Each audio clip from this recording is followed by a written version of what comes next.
Bismillah, Assalamualaikum warahmatullahi wabarakatuh. Apa kabar sahabat da'i? Sehat selalu ya. Semoga kita dijauhkan oleh Allah dari mara bahaya. Sahabat da'i yang berdakwah di jalan Allah, Nabi Sulaiman alaihi salam adalah nabi yang terkenal dengan kayanya. Beliau mempunyai istana yang megah, intan dan berlian yang mewah, hewan dan tanaman yang gemah limpah. Dan di antara mukjizat Nabi Sulaiman alaihi salam bahwasannya beliau dapat berbicara dengan hewan.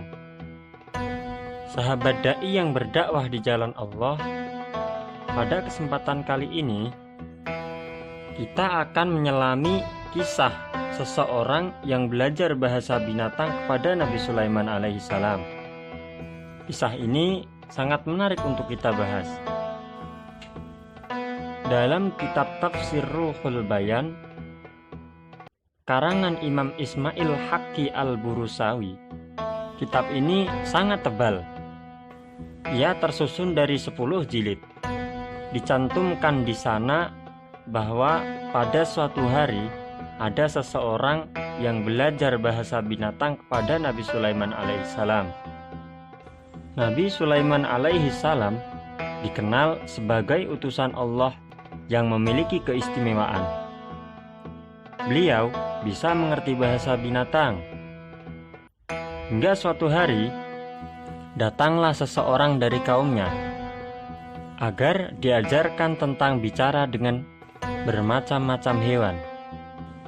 Orang ini berkata, "Ya Nabiullah Sulaiman, Allah telah memberikan keistimewaan kepadamu dengan keagungannya. Wa ya Nabi Allah Sulaiman, bisakah kau mengajarkan kepadaku agar aku bisa berbicara dengan hewan?" Nabi Sulaiman pun mengiyakannya, tapi dengan memberikan syarat.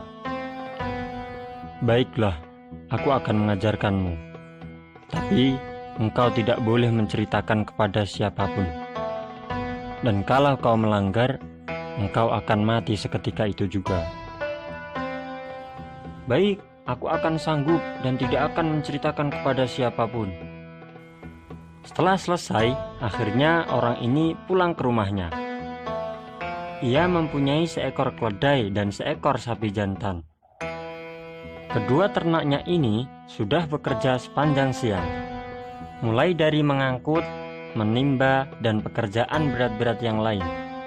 Menjelang sore tiba, akhirnya diberilah makan dua hewan tersebut. Karena si orang ini sudah diajarkan ilmu oleh Nabi Sulaiman, dia pun bisa mendengarkan ucapan kedua ternaknya. Si keledai berkata, "Hei kuda, berikan saja rumput bagianmu itu kepadaku, biar tuan kita mengira bahwa engkau sedang sakit. Dan besok dia tidak mempekerjakanmu lagi. Dan besok malam aku akan memberikan rumput bagianku kepadamu." Si sapi setuju. Ia menjauhi rumput itu dan tidak mau memakannya, agar si tuan mengira bahwa dia memang benar-benar sakit. Mendengar pembicaraan ternaknya, orang ini tertawa terbahak-bahak. Ia tertawa geli. Sambil menahan tawanya, si istri datang, dan kontan saja si istri bertanya. Karena si istri merasa heran. Ia melihat suaminya tiba-tiba saja tertawa. Si istri pun bertanya, "Mas, apa yang kamu tertawakan? Kamu kenapa tertawa?" "Tidak, Dek, tidak apa-apa." Pada hari selanjutnya, si orang ini ingin memberikan makan. Sapi dan keledai mendapatkan jatah yang sama. Sang sapi menagih janji kepada si keledai, "Hei keledai, cepat bayar hutang rumputmu kemarin. Aku nyaris mati gara-gara kelaparan. Cepat." Si keledai menjawab, "Oh, rupanya kau tidak tahu ya tentang apa yang terjadi." "Memangnya ada apa?" "Kemarin tuan kita mendatangi tukang jagal.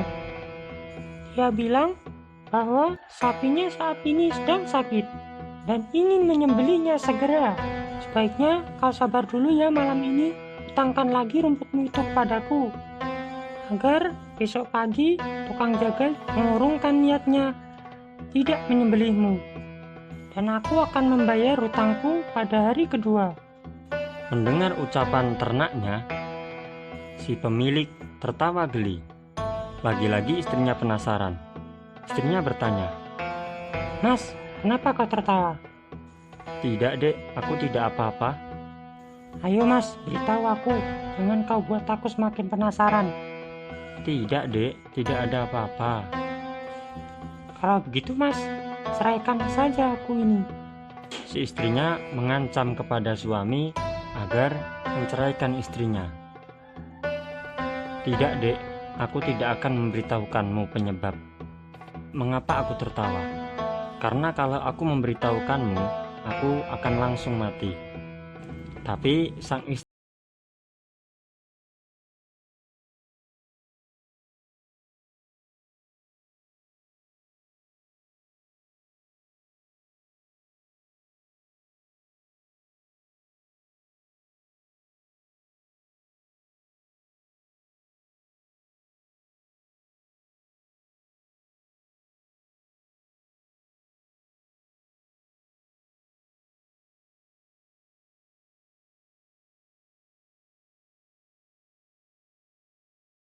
roti itu malah diserobot oleh seekor ayam. Hei ayam, engkau sudah berbuat dolim kepadaku. Sang ayam pun angkat bicara. Hei anjing, tidak tahukah engkau bahwa tuan kita ini akan segera mati? Maka istrinya ingin mengenyangkan perut kita dengan pesta kematiannya. Hei anjing, perlu kau ketahui bahwasanya aku ini mempunyai 9 istri, dan tidak satupun dari istriku yang berani menanyakan tentang rahasiaku. Dan andai kata aku menjadi majikan laki-laki, pasti akan kupukuli istriku sampai dia mati atau sampai dia jera, sehingga ia tidak bertanya lagi kepadaku tentang rahasia-rahasiaku. Mendengar omongan ayam ini, kontan saja si suami mengambil tongkat dan memukuli istrinya sampai ia menyatakan jera untuk mengurusi rahasia suaminya. Wallahu a'lamu bishawab. Maha suci Allah dengan segala keagungannya. Kesimpulannya, tidak semua pengetahuan dan kehebatan bisa membawa keuntungan bagi kita. Pengetahuan dan kehebatan kadang justru membawa petaka bagi kita. Jadi, pandai-pandailah kau dalam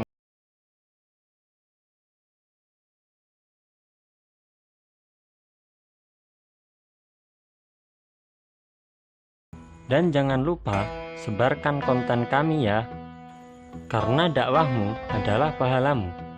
Sekian dari kami. Wassalamualaikum